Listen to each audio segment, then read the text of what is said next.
मी सर्व मान्यवरांना प्रथमतः विनंती करतो की आपण दीप प्रज्वलन करून कार्यक्रमाची सुरुवात करावी.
तरुण भारतच्या याच्या वर्धापन दिनाच्या निमित्तानं उपस्थित असलेले आपले दादा, त्याचप्रमाणे संजीव भाऊ, आपले जोशी साहेब, सगळेच सन्मान्य प्रमुख अतिथी, माझ्या पूर्वीच्या वक्त्यांनी सांगितल्याप्रमाणे आज तरुण भारतला खरंच तरुण वयामध्ये प्रवेश करतायत. म्हणजे 28 म्हणजे हे तरुण वयच असतं आणि निश्चितपणाने त्यांनी घेतलेली ही भरारी ही आपल्या नजरेच्या समोर आहे. आज त्यांच्या एक या 28व्या वर्षाच्या शुभेच्छा देत असताना अंकाचं प्रकाशन झालं असं आपल्या सगळ्यांच्या साक्षीने मी या ठिकाणी जाहीर करतो.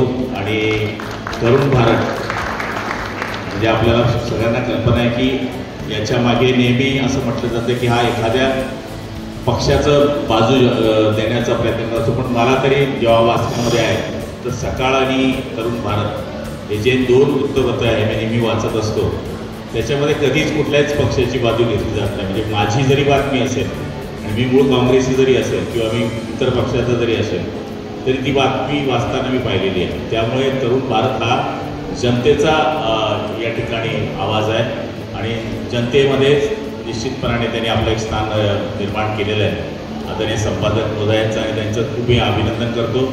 जवळपास 1 किलो हातामध्ये वजन होतं, एवढा मोठा अंक आज त्यांनी काढलेला आहे 72 पाने, आणि त्याला आपण सगळेजणांनी भरभरून प्रतिसाद दिलेला आहे. आणि त्याचं मूळ कारण म्हणजे या मंडळींनी ठेवलेला संपर्क. म्हणजे मला आठवतं की ज्यावेळेस मी निवडणुकीमध्ये उभा होतो त्यावेळेस तरुण भारतने मला सांगितलं होतं की बाबा आमच्याकडे काय असं बातम्यांच्या बाबतीमध्ये जे खरं असेल ते आम्ही छापणार आहोत, ती कोणाचीही बातमी असेल.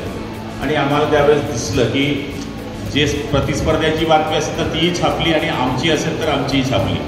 त्यामुळे त्यांनी सगळ्यांच्या मनामध्ये स्थान निर्माण केलेलं आहे आणि मी आपल्या सगळ्यांच्या वतीनं त्यांना खूप खूप या ठिकाणी शुभेच्छा देतो. आमचे आमदार महोदय जावळे साहेबांचंही स्वागत करतो आणि माझे 2 शब्द संपवतो. जय हिंद, जय महाराष्ट्र. बहुत धन्यवाद. तुमचं प्रेम कायम तरुण भारतवर आहे राहील. तुम्ही सर्वांनी या ठिकाणी दिलेला हा जो आशीर्वाद आहे, या आशीर्वादानेच आज तरुण भारत एक 28व्या वर्षात पदार्पण केलेलं आहे आणि आज तुमच्या आशीर्वादाने जवळपास 72 पानांचा अंक या ठिकाणी प्रकाशन झालेला आहे.